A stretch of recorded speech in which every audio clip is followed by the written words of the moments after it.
Hello and welcome to my doll studio.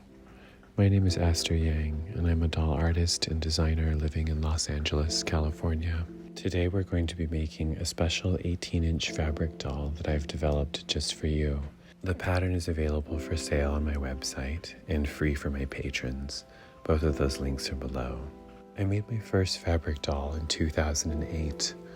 I knew how to sew and I loved dolls, so I went online and looked for free doll patterns and found something that was kind of a shape that I liked. Then I modified it and made it my own. And it really hasn't changed much over the last 12 or 13 years, however long it's been. But I have changed the size quite a bit. Sometimes they're life size and sometimes they're as small as a keychain. But I wanted to make this pattern fit on a piece of paper that could be printed at most people's home printers.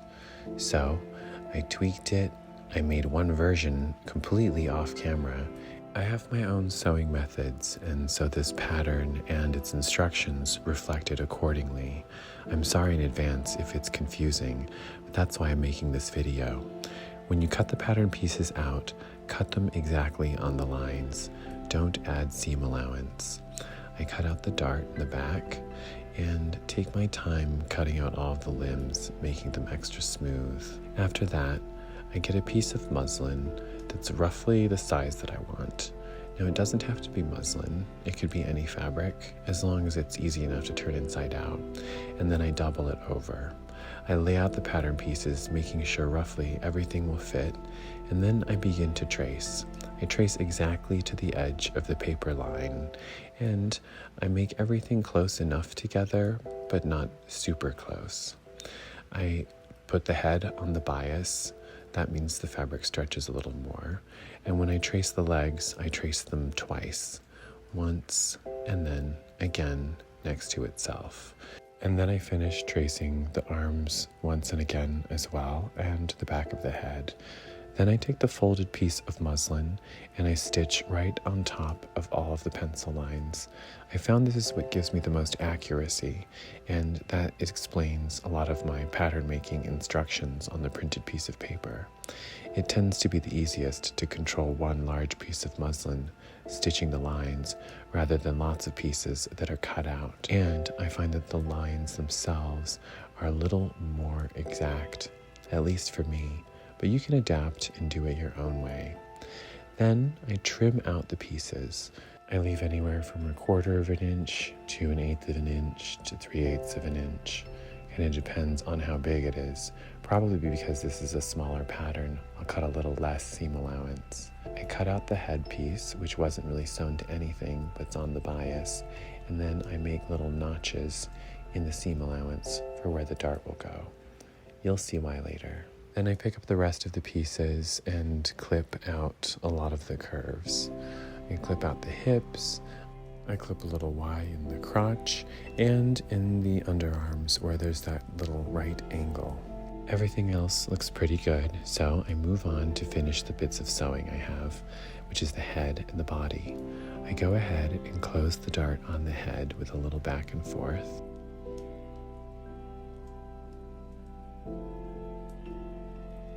And then I get the back of the head piece and kind of mush them together.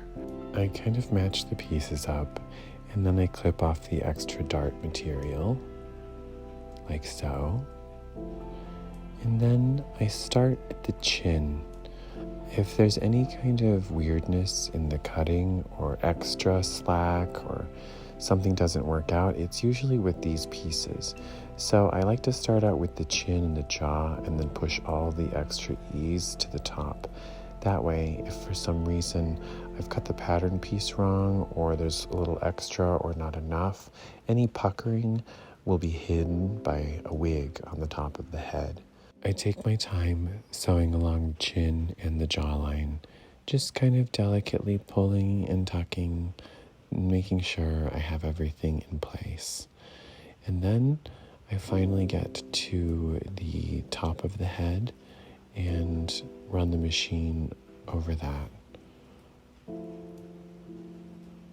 You see, there was a little extra, but I just smushed it in, doesn't matter.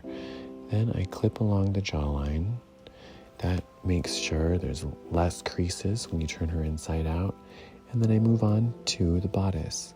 I just grab the back piece where I marked the dart only on one side and sew it up on one side. I like to double stitch it for extra measure. Now it seems it's time to turn these pieces inside out. My favorite tool for this is a wooden chopstick. Make sure it's a chopstick that you buy to have at home, not just a to-go chopstick, and that one side is distinctly narrower than the other. I find that it helps. Take your time. I do as much as I can with my fingers before I introduce the chopstick, and usually only kind of have a tough time when I get to the final end pieces. I can do the body almost entirely with my fingers, but then I like to push out the channels with the chopstick. It speeds things up. Then I move on to the headpiece. This process can be tedious. I have to pay attention, but I do find my mind wanders. I like that in-between space. It's meditative. And sometimes I come up with my best ideas when I'm doing something like this, repetitive over and over again. Be careful when you go with the hands and take your time. And when you start stuffing, start small. If you jam too much in right away, you might not be able to get it out without ruining the piece. So a little bit at a time goes a long way, especially for the palms, the thumbs, and then the wrist. You'll see, and you'll get the hang of it. I stuff, and then I stuff some more, making the doll very compact until it's a density that I like. I prefer them firm, even though they are fabric dolls. And when I get to the wrist or any part where I want a little bit of a joint, I make a pinch and allow for there to be a little bit of a break before I get into the next block of stuffing. I think when you stuff the doll, it's the part where you put the most of your magic inside of the doll. So make sure you're thinking positive, relaxed, or serene thoughts. If you're thinking negative thoughts, you're probably going to screw up and have to start over again. This has happened to me many times before when I've been on a crazy deadline. But now I know it's nice to take my time. One of the reasons I think people are frightened of dolls is because they are magical objects and they do have a little bit of the maker inside of them. Here I am, stuffing the body. This you can really load up. Again, I like my dolls on the firm side, but the body is what's going to support the clothes and hold everything else. You also end up using more stuffing than you think inside of the head. This is one part stuffing and one part sculpting. As you can see, she looks a little sad and deflated, but then the more stuffing you add, the more it kind of firms up. And you have to manipulate and maneuver and push the stuffing into all of those unsightly corners. If you want to be perfect, you can add a little iron steam to the edge of the jaw, and it will smooth out any of those little lines that bother you. But sometimes I don't mind imperfections in my doll. There's that little puckering from the top of the head.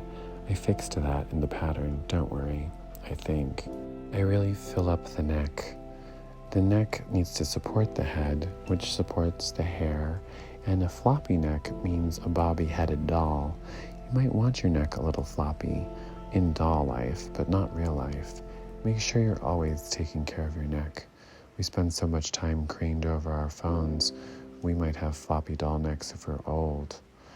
Then I move on to anything that needs to be stuffed that's left.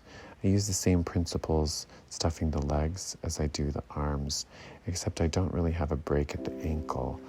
I like only a break at the knee. It gives it a better line. And finally, after some time, you have all of your limbs ready to go and ready to be attached.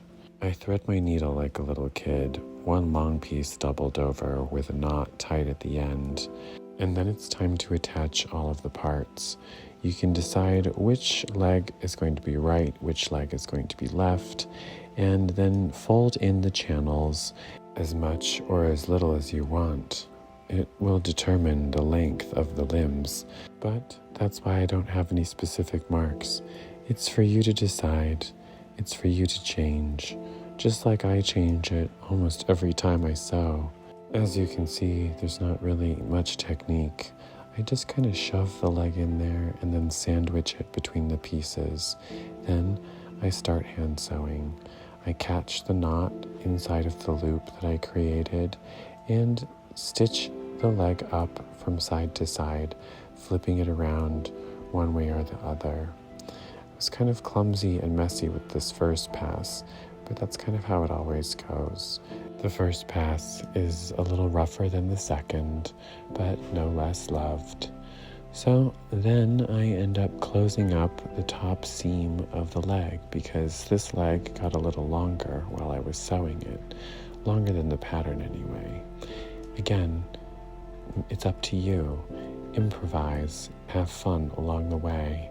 This is a doll for your pleasure. Making it should be a pleasure. There are no right or wrong ways to make a doll. Only a way where you ask yourself, am I having fun? Is this bringing me joy? Because it should. I don't think anybody makes dolls unless it brings them joy. Here I am adding the second leg, deciding where it should go, and making a smoother pass than I did the first one. This angle helps. It was good for me, but not for filming. I used to sew dolls like this on the subway in New York City all the time. You can imagine the kind of stares that I got, but I didn't care. I was the one flying all over the world. Oh, looks like one leg is longer than the other, but I don't mind. It gives her a little bit of attitude.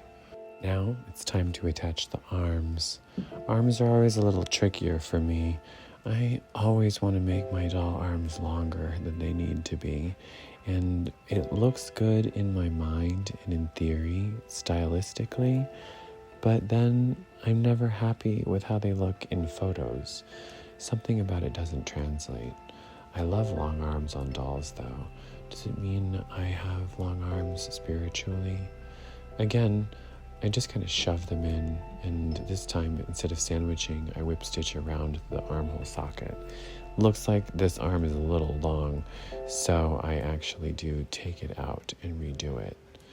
If something's going to bother you a lot, then it is worth redoing. Even though mistakes are not always bad, I don't want to look at this doll and see a mistake. Sometimes the point of a mistake is to fix it. I clear some space inside of the body for the neck, and then I get to sewing. I close up the shoulder seam where the pieces connect front to back, and then when I arrive to the neck, I catch the front, back, and neck piece, and then I begin to do a ladder stitch. I learned how to do this stitch by watching a woman in a factory when I was making a bunch of crazy keychains for this job for Lancôme, Paris. It was a plush toy factory, and I was amazed. They would jam the toys full of stuffing and then do this hand stitch up the back where the butt is. It made the line perfectly disappear. After I arrived at the side, I go over the shoulder seam again, just with a regular old whip stitch, and then I double back over and then continue the ladder along the way. The ladder stitch looks magical. The seam does disappear, and I did it for years without knowing the proper technical name for it until someone told me what it was. It's funny. I think the best way I learn something is simply by watching it, which is maybe why I love watching process videos on YouTube, and why I hope taking the time and showing you all of these steps has been helpful to you in making the pattern for your doll come to life in muslin. We're almost there. It's these final stitches where I often trip up and create extra knots or break the thread. It's almost like the anticipation of the doll being finished gets to be too much. But eventually the last thread is snipped and the doll is complete. It is blank. It is ready. It is here, waiting for you to come up with a name, a story, a personality, a face and some hair. The thing I love more about fabric dolls than any other doll is that in order for it to come to life, you have to play with it in your hands. It's a moment that doesn't translate to doll photography, which is a huge hobby, but it's more like posing your art. This, when you make a doll come to life in your hands, it's creating a moment so intimate and personal. To me, it is the actual act of what it means to play with a doll. You can come up with the thoughts, the stories. You can make your own. The doll can be silly. The doll can be scared or haughty.